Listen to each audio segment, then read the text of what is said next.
আমি এক বছর আগের কথা, এক বছর আগে, মানে গত বছরের আগে সাউথ কোরিয়াতে গিয়েছিলাম। ওখানে একটা সেমিনারে বাংলাদেশি যারা আছে ওদের একটা নিউ ইয়ার, এই নিউ ইয়ারের একটা বন্ধ ছিল। আমি অবাক হয়েছি, পৃথিবীতে যতগুলো রাষ্ট্রে গেলাম তার মধ্যে কয়েকটা রাষ্ট্র আছে মানুষের জীবন জীবন না, যান্ত্রিক জীবন, রোবোটিক লাইফ। আল্লাহ, মানুষ প্রত্যেকটা মিনিট সেকেন্ড ধরে কাজ করে। আমরা তো কত ঘুমাই, কাম কাজ না থাকলে বিড়ি সিগারেট ধরাইয়া টান দিয়া ফু দিয়ে দেখে কতদূর গেল, কাম নাই তো।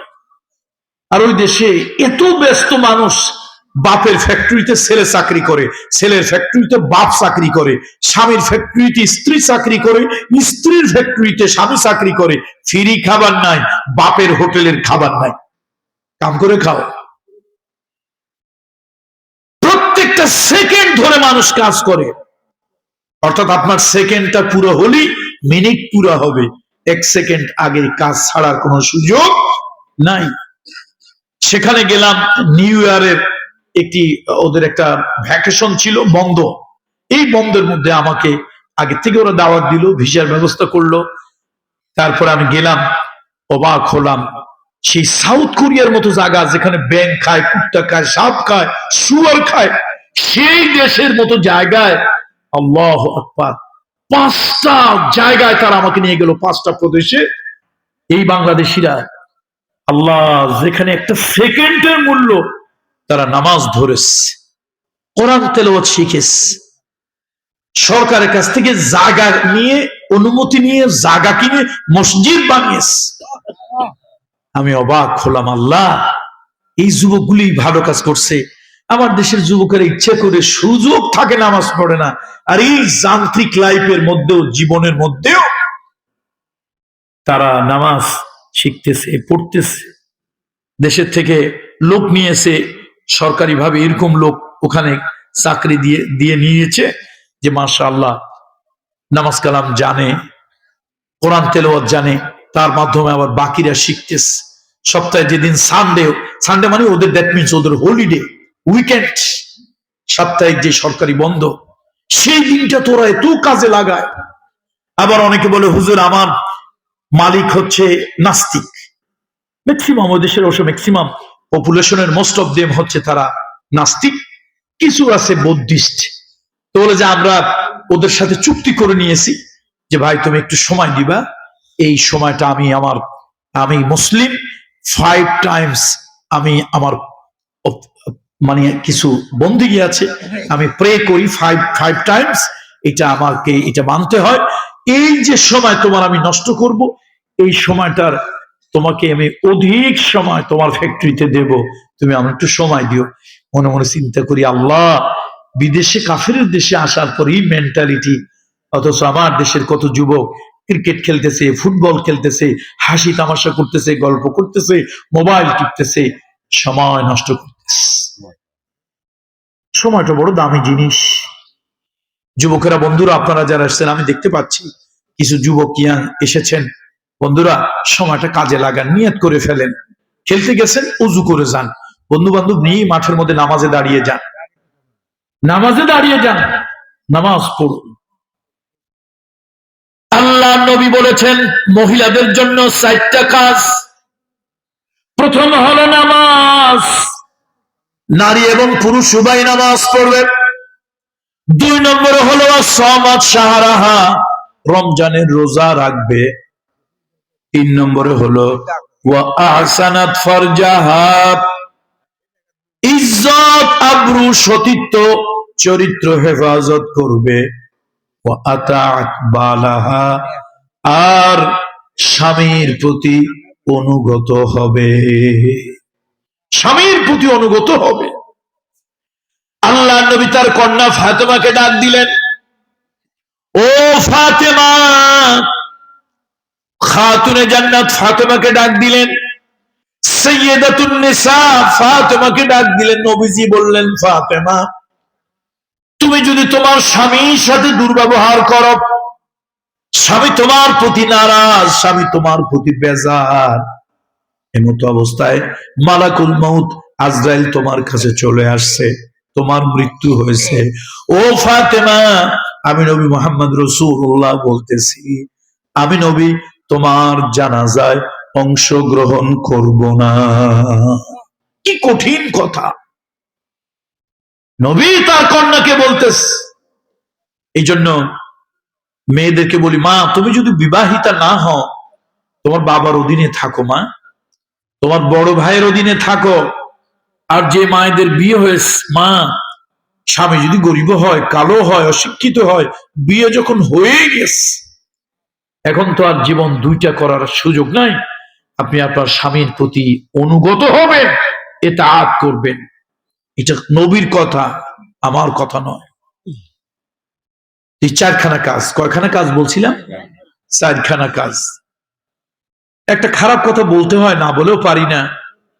আমাদের দেশে অনেক পুরুষ আছে, সুন্দর সুন্দর কাপড় টাপড় ড্রেস কিনে দিয়েছে বউকে, কপাল পোড়া মহিলা স্বামীরে কোনোদিন দেখায় নাই। দেখাইলে কিন্তু সওয়াব হইতো।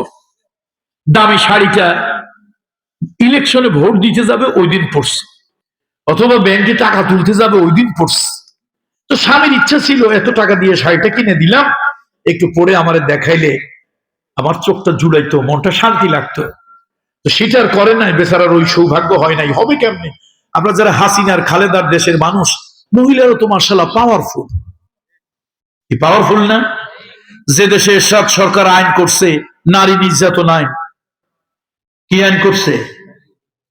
মহিলারা মোটামুটি কেস দিলেই এটা পচা শামুক, 3-4 মাস 6 মাস কোনো জামিন নাই, ছেলের মধ্যে পশু। কিন্তু পুরুষ যদি হাজার মকসুদপুর উপজেলার ওসি সাহেবের কাছে গিয়ে বলে আমার বউ আমার নির্যাতন করে, মেন্টাল ফিজিক্যাল টর্চার করে, জামিয়া এটা ঠিকঠাক করে আসেন, স্বামী স্ত্রীর ব্যাপার। আর মহিলা যদি একবার বলছে কাম সারছে, সাথে সাথে কেস ফাইল। তেরশাদ চাচায় এই নারী নির্যাতনের আইনটা করছিল, চাচা বোঝে নাই যে বিদিশা নামক এক মহিলার পালায় পড়িয়া চাচার দিশা সিজা থাকবে না। আইনটা যদি চাচায় আগে বুঝতো যে বিদিশার পালায় পড়িয়া চাচার অবস্থা খারাপ হয়ে যাবে, তাহলে চাচায় ব্যালেন্স করে আইন করত। নারী নির্যাতন আইন এটাও অপরাধ, পুরুষ নির্যাতন আইন এটাও অপরাধ। বাংলাদেশে অনেক পুরুষ আছে নারীদের দ্বারা নির্যাতিত হয়, কিন্তু কাঁথা কম্বল মুড়ি দিয়ে চুপ করে থাকে, কথা কয় না, ঠিক না? এই জন্য মা এবং খালাদেরকে বলবো, মাগো পর্দা, আপনি স্বামী একটা সুন্দর কাপড় এনে দিলেন, তাকে দেখান, সালোয়ার কামিজটা তাকে পরে দেখান। আরে আপনি ইলেকশনে ভোট দিতে যাচ্ছেন, সুন্দর শাড়িটা স্বামীরা পরে দেখান নাই, নতুন শাড়ি পরে প্রথম দেখা হইলো ভ্যান আলা নাকি ইজি বাইক, কি ইজি বাইক ওয়ালার সাথে প্রথম দেখা হলো, কয় ভাবি জানা সুন্দর আপনার মানাইছে, খুব জোশ লাগতেছে, খুব জোশ লাগতেছে, খুব জোশ লাগতেছে। আচ্ছা এটা কি গুনাহ হইল না সওয়াব হইল? গুনাহ হইল না সওয়াব হইল? এই জন্য মায়েদেরকে বলি, মা স্বামীর চেহারার দিকে তাকিয়ে হাসা, স্ত্রীর চেহারার দিকে তাকিয়ে হাসা স্বামী স্ত্রী উভয়ের জন্যই সওয়াব। একে অপরের হাত ধরলে সগীরা গুনাহগুলো মাফ হয়ে যায়। কিন্তু আপনি ভ্যান চালকরে দেখাইলেন, ইজি বাইক চালকরে দেখাইলেন, লাভ কি হইল? কোন লাভ হলো। এবার যুবকদেরকে বলি, ও যুবকেরা, বাবা মার খিদমত করো। বাবা মা যদি গুনাহগার হয়, পাপীও হয়, আল্লাহ তাআলা কোরআন শরীফের ভিতরে বলেছেন ওয়াবিল ওয়ালিদাইনি ইহসানা, মা বাপের প্রতি ইহসান করো, মা বাপের প্রতি দয়া করো, মা বাপের প্রতি ইহসান করো। আরে মা বাপ 40 জন ওলি বুজুর্গ এক জায়গায় করে দোয়া করলে, দোয়া করাইলে যেই কবুল হবে, আব্বা মা হাত তুলে যদি তোমার জন্য ফরিয়াদ করে, ওর থেকে বেশি কবুল হয়ে যাবে। ও যুবকেরা, কামাই রুজিতে বরকত নাই, বিদেশে যাওয়ার লাইন দিতেছো, পারতেছো না, তোমার আব্বা আম্মার কাছে দোয়া নেও, দোয়া নেও। আব্বা আম্মা যদি দোয়া করে, কঠিন কাজ আল্লাহ তাআলা তোমার জন্য সহজ করে দেবে। হুমা জান্নাতুকা ওয়া নারুক, মা বাপ জান্নাত, মা বাপ জাহান্নাম। আল্লাহ তাআলা মা বাপকে জান্নাত জাহান্নাম বানিয়েছে। একজন জিজ্ঞেস করল, ইয়া রাসূলুল্লাহ, মা বাপ জান্নাত মা বাপ জাহান্নাম, এটা কেমনে হইল? আল্লাহ নবী বললেন, শোনো, কেউ যদি মা বাপের খিদমত করে, সেবা করে, আল্লাহ খুশি হয়, জান্নাত হয়ে যায়। কেউ যদি মা বাপের উপরে কষ্ট দেয়, তাদের সঙ্গে দুর্ব্যবহার করে, আল্লাহ নারাজ হয়ে যায় এবং আল্লাহ তাআলা তার জন্য জাহান্নাম নির্ধারণ করে দেয়। বৌমা আসেনি আপনাদের এই গ্রামে? বৌমা আছে? কথা বোঝেন না? বৌমা আসেনি? এই বৌমারা যদি থাকেন, মাইকের আওয়াজ। বৌমা, আমি আমার বৌমাদেরকে বলি, মা, শ্বশুর শাশুড়ি কখনো শ্বশুর শাশুড়ি বানাইও না। শ্বশুর শাশুড়ি বাবা মা, সেটা যদি না পারো, তাহলে তোমার একটা বুড়ো ছেলে বুড়ো মেয়ে বানিও। তোমার ছোট্ট সন্তান যেরকম তোমার সাথে দুর্ব্যবহার করে, রাগ করে, কষ্ট দেয়, বুড়ো মানুষ শ্বশুর শাশুড়ি যদি কষ্ট দেয়, ঘাট ধরে বাহির করে দিও না, রাস্তায় ফেলে দিও না, বৃদ্ধাশ্রমে ঠেলে দিও না। শ্বশুর শাশুড়ির সাথে ভালো ব্যবহার করিও। আর শ্বশুর আর শাশুড়ি যদি মাহফিলে থাকেন, আল্লাহর হস্তে চরিত্রটা ভালো করিয়েন। আল্লাহর হস্তে চরিত্রটা ভালো করিয়েন। কিছু শ্বশুর শাশুড়ি আছে, কয় যে আমি জামাইটা পাইছি বড় ভালো, আমার মাইয়া উঠতে কইলে উঠে, বসতে কইলে বসে, কিন্তু কপাল খারাপ, এরকম একটা সাওয়াল বিয়ে করাইছে। এটা মানুষের জাত পয়দা না, সারাদিন বউর কথা শুনে। কথা বুঝছেন না? বোঝেন নাই? কি বুঝছেন? মেয়েটা আমার কপাল ভালো, জামাই পাইছি ভালো। যদি মেয়ে জামাইরে কি করতে বলে? উঠতে কইলে ওঠে, বসতে কইলে বসে, যা কয় তাই শোনে। আর ছেলে হইল গাধা, বিয়ে একটা করছে, কার কথা মতো চলে? বউর কথা মতো চলে। এরকম কিছু বাপ মা আপনাদের অবশ্য দেশে নাই। তো আপনি যেরকম পরের ক্ষেত্রে যেটা আশা করেন, নিজের ক্ষেত্রে ওরকমটা তার উল্টা কেন করেন? এই জন্য না। এই শোনেন, যাদের ঘরে পুত্রবধূ আছে, আল্লাহর হস্তে, আল্লাহর হস্তে পুত্রবধূ যাদের ঘরে আছে, নিজের সন্তানের মতো জানবেন, আদর করবেন, মা বলে ডাকবেন, নিজের সন্তানের মতো করবেন। দেখবেন হয়তো মেয়েটা যদি বংশের মেয়ে হয়, জাতের মেয়ে হয়, বুঝবে না আমার শ্বশুর শাশুড়ি আমার মুরব্বী, ওনাদের খিদমত, ওনাদের সেবা আমার করা দরকার, এটা করবেন। তো যা হোক, নারী এবং পুরুষ উভয়ের ক্ষেত্রেই কথা বলতেছিলাম, কিছু ভালো আমল করা দরকার, নেক আমল করা দরকার। এই জন্য কোরআন শরীফে একটা আয়াত পড়ছি, ইন্নাল্লাযীনা আমানু ওয়া আমিলুস সালিহাত লাহুম জান্নাতুন তাজরি মিন তাহতিহাল আনহার যালিকাল ফাউজুল কাবীর। শুধু ঈমান দিয়ে বেহেশতে যাওয়া যাবে না। ও মুরব্বীরা, ঘনশীপ এই অঞ্চলের যত লোক আছেন সবাইকে বলি, শুধু নেক আমল দিয়া, শুধু ঈমান দিয়ে বেহেশতে যাওয়া যাবে না। ঈমানের সাথে সাথে কিছু নেক আমল, ভালো আমল আপনাদেরকে করতে হবে। যদি ভালো আমল করেন, এই ঈমানের মূল্য বেড়ে যাবে। আর যদি ভালো আমল না করেন, ঈমানটা কোনো কাজে আসবে না।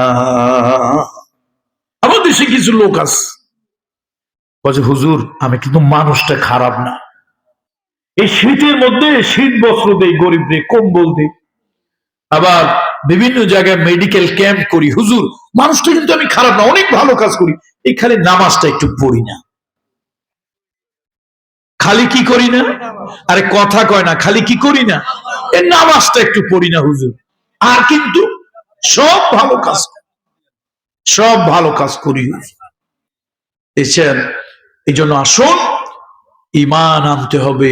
ঈমানের সাথে সাথে ভালো কাজ, নেক কাজ, সওয়াবের কাজ, এই নেক আমলগুলি করব, নেক আমলগুলি করব। তবে আমল আপনার যাই হোক, কোন বান্দার হক যেন নষ্ট না করেন, এটা খেয়াল রাখবেন।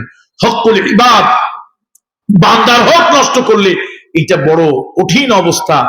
অন্যের জমির আইল ঠেলবেন না দয়া করে। কিছু লোক আছে পরের জমি 3 হাত দখল করে খায়, এরপরও আইলে দাঁড়াইলে মনে হয় ভিতরে আরো 2 হাত পাই। এরকম কিছু লোকজন আসেনি? অন্যের জমিন 3 হাত দখল করে খায়, ক্ষমতা আছে, 3 হাত দখল করে খায়, এরপর আইলে দাঁড়াইলে একটু কমই হইলেও মনে হয় আরো ভিতরে কিছু পাবো। অথচ কয় হাত খাইতেছে? 3 হাত খাইতেছে। এরকম লোক আপনাদের এলাকা নাই, আমাদের এলাকা আছে। শোনেন, কার কবর কোথায়? 5টা জিনিসের খবর মানুষ জানে। 5টা জিনিসের খবর কেউ জানে না।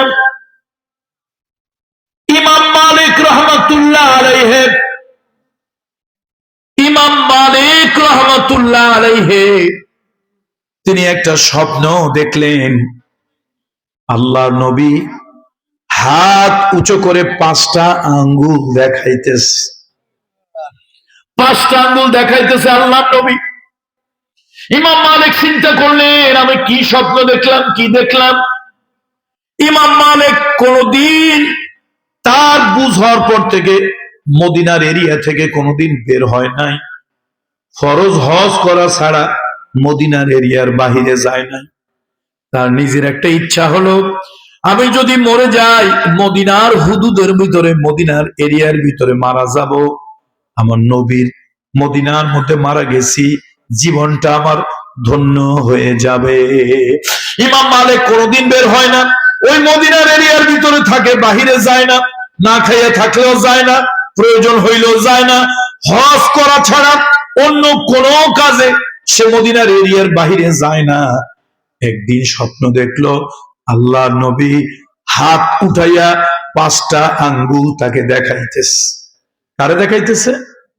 কথা কয় না? ইমাম মালিক। এখন সে চিন্তা করে, আহারে কি দেখলাম। একজন কয়, হুজুর এই যুগে স্বপ্নের ব্যাখ্যা একজন ব্যক্তি করে, তার নাম ইবনে শিরিন। নাম কি? ইবনে শিরিনের বই আছে, দেখবেন বাজারে। ইবনে শিরিন অনেক বড় একজন বুজুর্গ ব্যক্তি। এই বেচারা যত কঠিন স্বপ্ন হোক সে ব্যাখ্যা বিশ্লেষণ করতে পারে। এখন চিন্তা করে, তার কাছে যদি যাই তো মদিনার বাহিরে যাওয়া লাগবে না? না, স্বপ্নের ব্যাখ্যা জানতে আমি মদিনার বাহিরে যাব না।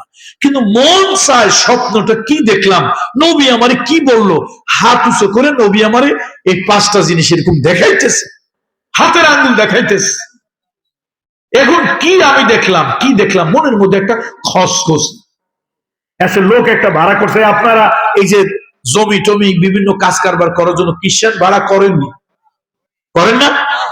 300 টাকা দেবো, 400 টাকা দেবো, 500 টাকা দেবো, এই নাড়া ফেলাবা, এই ধান কাটে বাড়ি আটি বাঁধে বাড়িতে আনবা, খ্রিস্টান নেন না?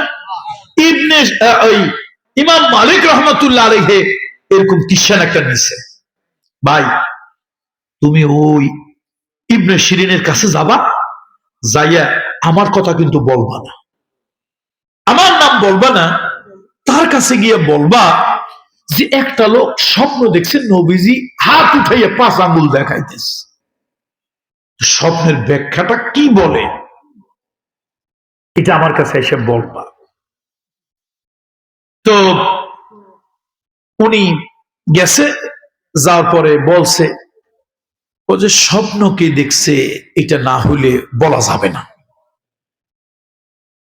এখন তো উনি তো বলে নাই, আসছে ফিরে, কই যে তুমি গিয়ে বলো ধরেন আমি দেখছি। তো আবার গেছে, যায় কয় যে হুজুর একজন স্বপ্ন দেখছে নবী হাত উঠিয়ে তারে 5টা আঙ্গুল দেখাইতেছে। স্বপ্নে কি দেখছে? কই ধরেন আমি দেখছি। কই ধরেন টরেনের কোনো কথা নাই। আমাদের দেশে কয় না, যদির কথা নদীতে ফেলে দাও। ধরেন টরেনের কোনো কথা নাই, স্বপ্নে দেখছে কি তাই বলো। কয় যে হুজুর স্বপ্ন যে দেখছে সে তো তার নাম বলতে বলে নাই। ওইরকম স্বপ্নের কোনো ব্যাখ্যা আমি বলি না, ইউ ক্যান গো নাও, যাও, চলে যাও।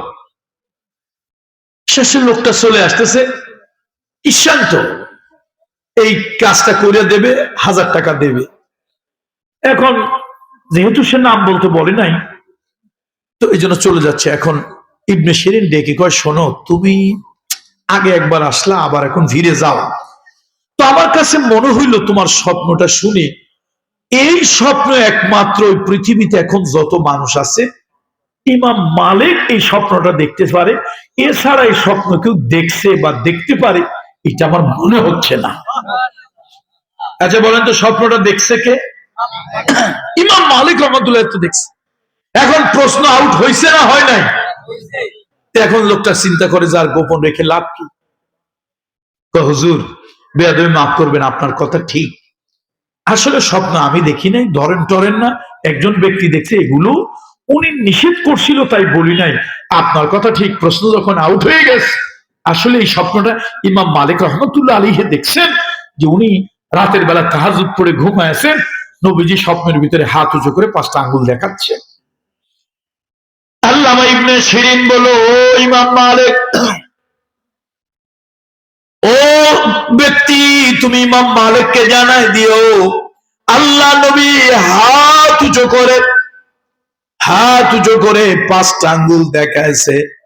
অর্থ হলো নবীজি তাকে জানিয়ে দিয়েছে 5টা জিনিসের খবর একমাত্র আল্লাহ তাআলা ছাড়া আর কেউ বলতে পারে না। কয় জিনিসের খবর? 5টা জিনিস। তার মধ্যে প্রথমটা হলো মানুষ কবে মারা যাবে। কবে মারা যাবে, কখন মারা যাবে? ইযা জাআ আজালুহুম লা ইস্তাখিরুনা সাআতাও ওয়া লা ইস্তাকদিমুন। কেউ জানে না আল্লাহ ছাড়া। 2 নম্বরে কেউ জানে না বিআইয়ি আরদিন তামুত, কোন জমিনে কার কখন মৃত্যু হবে কেউ জানে না, কেউ জানে না, কেউ জানে না। কার জমিনে কে মরবে একমাত্র আল্লাহ তাআলা জানে। কার কবর কোথায় হবে, এই জন্য বলি অন্যের জায়গা জমি আমরা কেউ দখল করব না, করলেও ছেড়ে দেব। কোন শরীককে ঠকাবো না। আমি অন্যরে ঠকাইয়া তারটা জবরদখল করলাম, হতে পারে একদিন আমার মৃত্যু এমন জায়গায় হলো কেউ আমাকে চিনল না, আমার লাশটা এমন জায়গায় আঞ্জুমান মফিদুল ইসলাম বেওয়ারিশ হিসাবে এমন জায়গায় কবর দিল কেউ আমারে চিনে বের করতে পারলো না। আজিমপুর, ঢাকার আজিমপুর গোরস্থান, তারপরে যে বিভিন্ন জায়গার কবরস্থান, এরকম শত শত না হাজার ঘটনা। কার লাশ, কে, কোথায়, কোথা থেকে আসছে পায় না। শেষ পর্যন্ত ছবি একটা তুলে রেখে আঞ্জুমান মফিদুল ইসলাম তারা এই সওয়াবের কাজটা করে। এই তাদের একটা সংস্থা, বিভিন্ন লোকেরা কিছু চ্যারিটি ডোনেশন তাদেরকে দেয়, সেটার এই দাফন কাফন দিয়ে তারপরে মাটি দিয়ে দেয়। আহা, তো আমি যে এত বাহাদুরি করে অন্যটা দখল করলাম, আচ্ছা আমার জমিনে আমার কবর হবে, এই গ্যারান্টিটা কি আমার কাছে আছে? এই জন্য আসুন, একটা জিনিস মানুষ জানে না, মায়ের পেটে কি আছে। মানুষ জানে না আগামীকালকে সে কি করবে। মানুষ জানে না কোন জমিনে বৃষ্টি বর্ষণ হবে। এগুলি কার কাছে আছে জানা? আল্লাহর কাছে জানা আছে। সুতরাং আসো, নেক আমল করব, ভালো আমল করব। এই শীতের রাত আপনারা অনেকক্ষণ বসে রইলেন, আপনারা ভালো মানুষ, আল্লাহ তাআলা আপনাদেরকে 5 ওয়াক্ত নামাজ ইহতেমামের সাথে, গুরুত্বের সাথে আদায় করার তৌফিক দান করুন।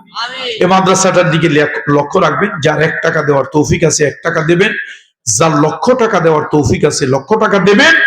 প্রতিষ্ঠানকে ভালোবাসবেন। হতে পারে এই যে ছাত্ররা কোরআন তেলাওয়াত করে, এটা এলাকাবাসীর, গ্রামবাসীর নাজাতের একটা উসিলা।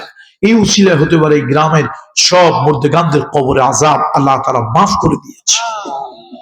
জন্যই ভালো কাজগুলো আপনারা করবেন। সবাই আমরা সবার জন্য দোয়া করব, আমার জন্য দোয়া করবেন। আমি একটু কয়েকদিন ধরে অসুস্থতার মধ্যে যাচ্ছি, আর একটু নির্বাচন করতেছি, স্বতন্ত্র নির্বাচন। আল্লাহ তাআলা যদি জনগণের সেবা খিদমত করা, এটা আল্লাহ তাআলা যদি আল্লাহর ইলমে ভালো হয়, আমার আসলে ওরকম না যে আমার বিজয়ী হতেই হবে। তো আলহামদুলিল্লাহ এলাকার মানুষের যথেষ্ট ভালোবাসা পাচ্ছি। ভাবছিলাম দাঁড়াইলে হুজুর মানুষ আবার কেউ হাসি তামাশা না করে, তো না, আলহামদুলিল্লাহ মানুষ গ্রহণ করছে। আল্লাহ শুকরিয়া, আল্লাহ শুকরিয়া।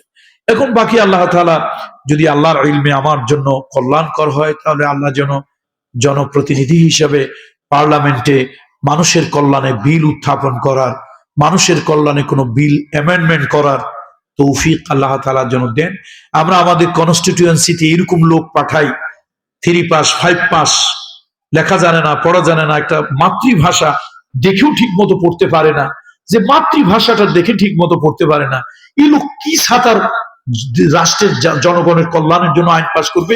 সংসদ সদস্যটা এই মানুষ ওখানে গিয়া ঝগড়া ঝাঁটি, কে কাকে আক্রমণ করবে, একজন মিসাইল মারলো, একজন বোম মারলো, সব কথার বোম, এই চলে ইত্যাদি, বাকযুদ্ধ, মনে হয় তৃতীয় বিশ্বযুদ্ধ লেগে গেছে।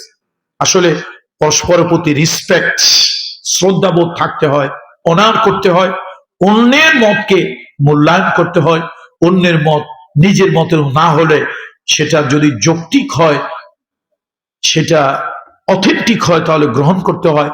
কোনো কিছুকে রিফিউজ করতে হলে, ডিনাই করতে হলে সুন্দর ভাষা আছে। আল্লাহ তাআলা কোরআন শরীফে আল্লাহ নিজেই বলেছেন, ওয়াকুলু লিন-নাসি হুসনা, মানুষকে সুন্দর সুন্দর কথা বলো। এই জিহ্বা দিয়ে আমরা প্রতিপক্ষকে এইরকম কথা বলি, বাপরে বাপ, বিলেটের থেকেও ধার বেশি বলি না, আমরা এরকম করি না? আল্লাহ তাআলা ভালো কাজ করার তৌফিক দান করুন। আপনারা একটু চেষ্টা করবেন পার্লামেন্টে ভালো মানুষ যাক, অন্তত ভালো একটা পার্লামেন্ট হোক, মানুষের পক্ষে, মানবতার পক্ষে কথা হোক। ভালো মানুষরা যদি একটু কথা বলেন, তাহলে হয়তো জনগণের জন্য এটা একটা কল্যাণকর কিছু হবে। পুরো দেশটাই নষ্ট হয়ে যাচ্ছে। আল্লাহ আমাকে আগে ভালো করুন, আপনাদের সকলকে আল্লাহ ভালো করুন, বলি আল্লাহুম্মা আমিন। আল্লাহুম্মা সাল্লি আলা মুহাম্মদ ওয়া আলা আলি মুহাম্মদ কামা সাল্লাইতা আলা ইব্রাহিম। জি জি জি, সবার, জি জি জি জি, সবার জন্য দোয়া করব।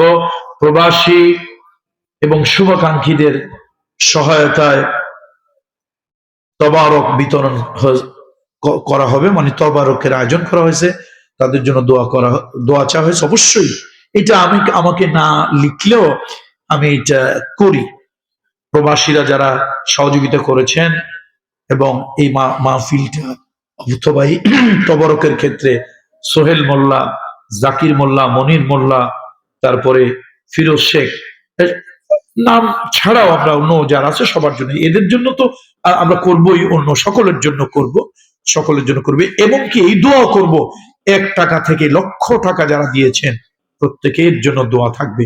সবাই মনটা নরম করে ফেলি, মনটা নরম করি, আল্লাহর দিকে মোতাবাজ্জু হই, মনটা নরম করি, আল্লাহর দিকে মোতাবাজ্জু হই। কবরবাসীদেরকে আল্লাহ মাফ করে দিন, মাদ্রাসাখানা কবুল করুন, জায়গা জমি টাকা পয়সা ধন দৌলত যারা যখন যতটুকু দিয়েছে প্রত্যেককে আল্লাহ কবুল করুন, বলেন আল্লাহুম্মা আমিন। আল্লাহুম্মা আমিন। রব্বানা যালামনা আনফুসানা ওয়া ইল্লাম তাগফির লানা ওয়া তারহামনা লানাকুনান্না মিনাল খাসিরিন।